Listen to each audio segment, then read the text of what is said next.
We are Cactus Wrestling. Make sure you hit that like button and subscribe so you don't miss out on future videos. Cactus Wrestling is now available on Spotify and Amazon. And don't forget to check us out on Etsy for all of your Cactus Wrestling apparel needs. Oklahoma State, Iowa, dual prediction for the 24-25 season. It has become a staple rivalry pretty much every year that these two teams they match up. They alternate who hosts, and it usually ends up in fireworks. Sometimes there's some chippy interactions, which I mean it's funny because I mean Gilman had one of those chippy interactions back when he was wrestling for Iowa, and now he's a coach for Oklahoma State. So, it's funny that comes full circle like that. But so yeah, we kind of did a lineup preview of both of these teams in some previous videos, and now we're hitting with this rivalry matchup. It's not like schedules aren't released yet, so we don't know for a fact that it's going to happen, but it happens pretty much every year, so it's basically going to happen. It's just a matter of when and where. And we're going to break it down. We're going to see who we think is going to do, what the score will be, what we think here in June. Whenever this match actually happens, then maybe we'll do another preview with the actual lineups. Maybe they'll be different from what we're looking at, or maybe we got it spot on and we were really great at figuring this out well in advance, but to be determined. So kicking it off, 125, you got, Troy Spratley, and we are pretty confident that Drake Ayala is going to go 33. If he does go 25, I think this match becomes a toss-up because on overtime, I think both times they've wrestled. I mean, Ayala has won, I think both of them, but it's gone overtime. So I think Spratley definitely is capable of winning it if it's Drake, and if he did, it would be a decision. If it's not Drake Ayala, I think it's going to be a decision, potentially a major in Spratley's favor. Oh, I was going to say at least a major. Yeah, at least a major. I think that's the thing. Iowa guys sometimes are really good at, I'm not that like I'm not a superstar, but I can stop you from getting those team points. So yeah, but I feel like Spratley is a bonus point guy. Yeah.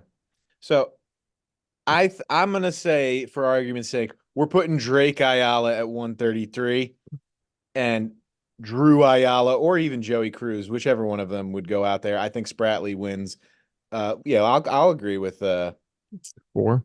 Yeah, with 4 for Oklahoma State. Now, if this was claw point scoring system, it would be a lot more interesting. Yeah, I mean, you got those pylons. That's a huge The difference. pylons and the every point matters.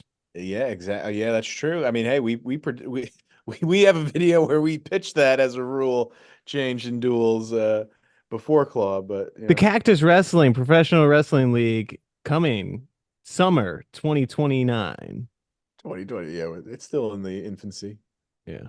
Just an idea right now, but 33 Drake Ayala versus Cale Hughes could be an interesting matchup. Yeah, well, who knows? Maybe that's the national finals. Could be if the hype around Cale Hughes is real. And if they can get both of them can get past Nasir and Crookham. Yeah. I think Ayala training with Spencer Lee at the Olympics, going up a weight class, not having to worry about his weight as much. I think he's going to fall into his element at 133. He was already a national finalist at 125. I think he pieces it all together. Although Ryan Crookham is a very strange wrestler to wrestle against. You just need to point at the center of the mat, and then you'll be fine. You'll win if you got to just point at the center. That's right. All. Yeah. So I think Ayala wins by decision here. I agree with Ayala will beat Hughes. I think it'll be close, but yeah. 41, Colin Shriver is the projected guy for Iowa, I guess, and Tegan Jameson.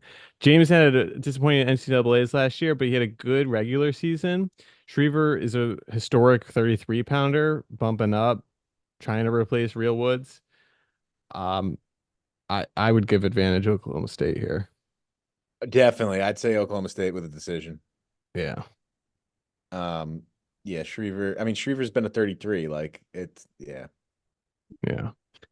Kyle Parko, 149 versus Jordan Williams or He's gonna win by more. or Carter Young, I Carter Young. guess. I mean, I don't even if it's Carter Young, he's gonna win by more. But Either I way, I see Parko winning this. I don't think it'll be a major. yeah, I was gonna say Parko by decision. I think he'll handle Jordan Yeah. Williams for sure. And then this is where Iowa gets fun at 57. Kobe Yeah, Zebrecht, Angelo Ferrari, maybe Pat Kennedy, but probably not Pat Kennedy.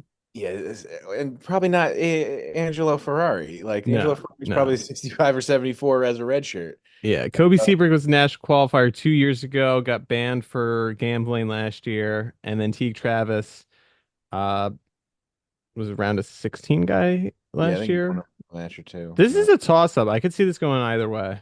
Yeah, you see that's the I This is one of I'm those with you. matches.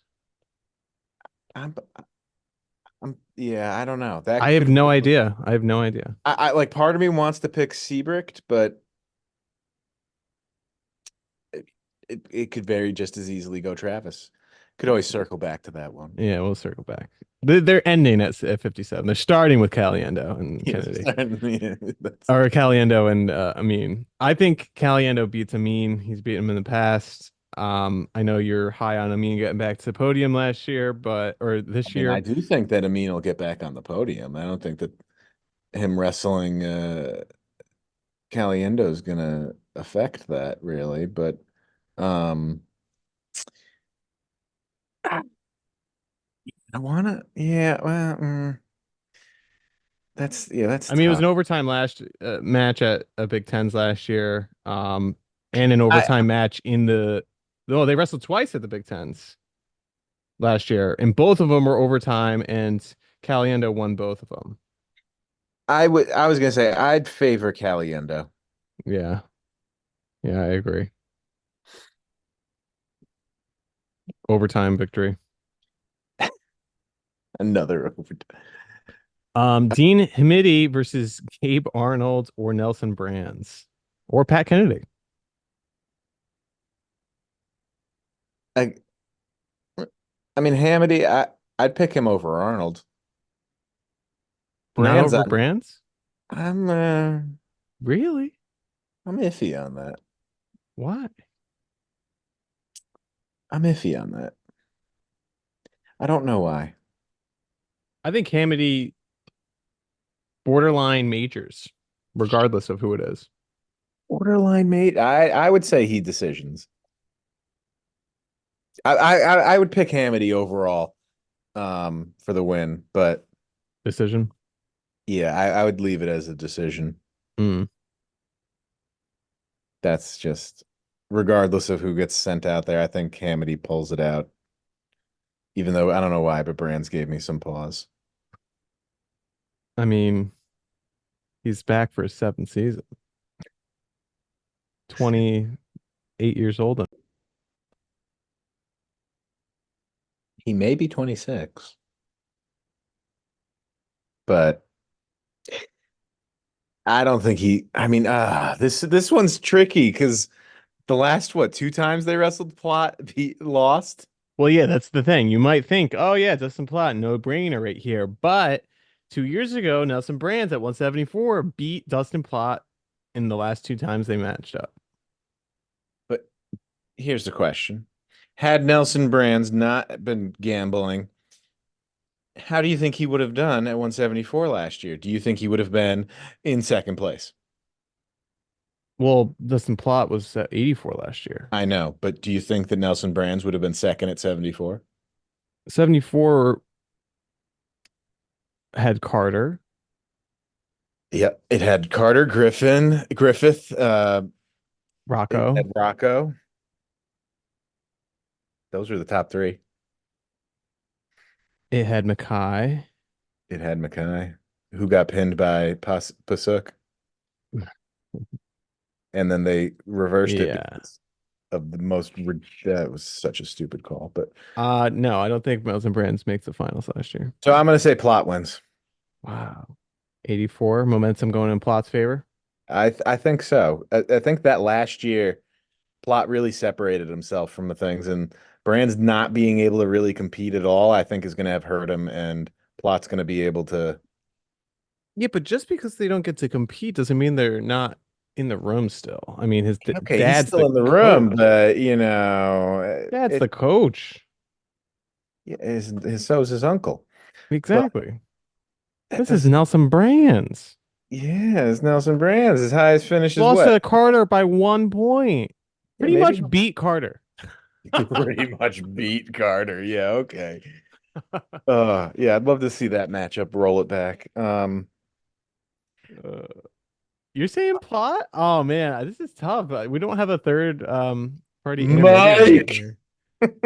I'll give it to you though. I'll give it to you because I don't have a strong opinion either way. I'll give it to you. I think Plot. Yeah, I mean, going off of last year, how dominant Plot was. I just even if Brands was 84 last year, I feel like if Plot wrestled him, Plot would beat him. Mm. That's just where So I'm at. 97, Zach Glazier against Luke Serber. Now, did they wrestle against each other last year? Yes, Zach Glazier won 4-1.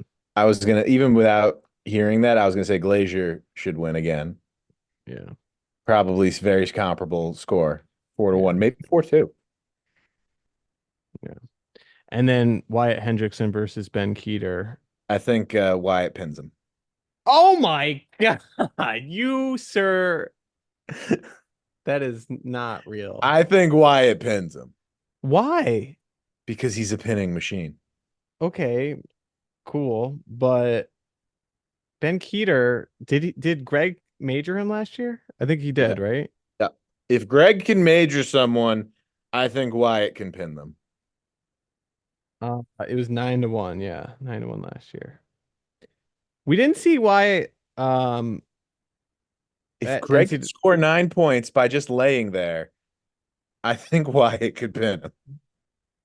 how many pins did Wyatt have last year? 1, 2, 3, 4, 5, 6, 7, 8, 9, 10, 11, 12, 13, 14, 15, 16, 17, 18. Out of how many wins? 27. So there's 9 matches he didn't win by pin. Yeah, he's gonna pin Ben Keeter. The only the only decision wins were against Zach Elam, 8-1, Seth Neville's 11-8, and That one was at NCAAs, and he almost Devin lost that. Devin Dawson of North Dakota State 9-4, Ty Gattiali 9-3, and that was it. Hmm. You think a pin? I don't think a pin. I'll give you a major, maybe. I think a pin, I but don't think he pins him. fine. If I'm saying major, you're saying pin, then we have to meet in the middle and go for attack. He's gonna attack him.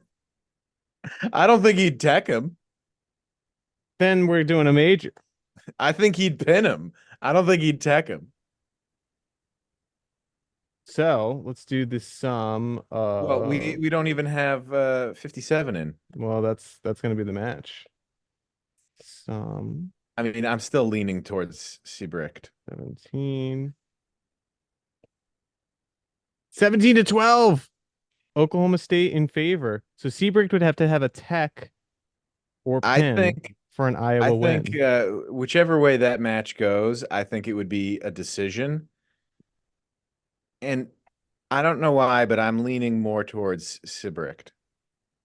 Seabrick. That can't be the way he says his name. Oh yeah, I'm probably pronouncing that wrong, but Seabricht. I don't think I don't yeah. I would give Iowa the win here just as like a toss 'em. Oh, a consolation win there. It makes a little Well, close. I yeah, it mean, makes it interesting. Teague Travis. I mean, it depends on are they at Carver or are they is Oklahoma That's State, true. That's true. but I don't know. I still, my gut says not Teague Travis. All right. So we're saying Oklahoma State beats Iowa 17-15, and yet I was saying that Iowa as a team is going to beat Oklahoma State in the team tournament. I didn't. I said that You Oklahoma gave State. a big range. I gave 2nd through 6th, whereas for Iowa, I gave 3rd or 4th. Yeah. Because if Oklahoma State doesn't perform at nationals, if they really, shit the bed, I think they'll finish in 6th. Whereas if they really perform, I think they could take 2nd. Iowa is going to do what they're going to do, which is going to be fairly consistent, finishing sort of like where they always do, which is going to be top 5, probably 3rd or 4th, though. The thing about it is that I think so Oklahoma State wins this duel, but I think Iowa matches up poorly against them where like okay, Plot is arguably Oklahoma State's best guy, Mm. and you got Nelson Branch in Iowa who's a high All-American potential. So like Mm-hmm. that's a tough matchup. You got same thing at 74. Hamidi's one of their best guys. Gabe Arnold is All-American 65. potential. Yeah. I mean, it seems like Same thing. Hendrickson, Keeter could potentially All-American. So like all Oklahoma State's top guys are Iowa's top guys, but I think Iowa just has a little bit more at other weights where they'll have the advantage with Ayala, Parco, with Caliendo, um, and some of the, Glazier and whatnot. So I don't know. We'll see. yeah. But it's really a toss-up match. I mean, I think I think it's going to be one of the more fun matches of the season. That'll happen. So especially with Gilman there, that's a yeah, storyline that writes itself. yeah. So let us know your comments down below. Who is going to win this duel? Do we think this duel meet is going to happen for the 25 season or 24-25 season? Schedules aren't released yet. And Mike, please, please let us know who you would have picked at each weight. So see if that would have adjusted our score at all overall. If you had teetered in one direction as opposed to what we decided. Yeah, we could be way off. There could be some, and that's the thing with transfer portal's not officially done, so Iowa could, or both these teams could be having someone else in the lineup fairly soon. So Yeah, well, because I mean, even there was that thing with Iowa offering freaking Ramos, trying to get Ramos to come from Purdue, and then he didn't. yeah, Matt Ramos. And then he turned it down. So Mm-hmm. Iowa's clearly on the prowl. I mean, you wouldn't be offering Ramos to come if Drake Ayala was like, "I'm going 25." You wouldn't That's be a good finding point. Yeah, we didn't even another mention top that. 25 Yeah. Yeah, they're gonna be looking for as a someone. transfer. Like, Yeah, they're gonna be looking for someone. yeah. So let us know your comments down below. This is as of June, pretty much July, but yeah, technically June. By the And time it's released, July. we'll see how this ages. Hopefully, I don't know, somewhat close. Yeah, yeah. Anyway, thanks for hopefully we're spot watching, on. and let us know down below. Verbatim. Thanks for watching. We are Cactus Wrestling, and we'll see you next time on our next video.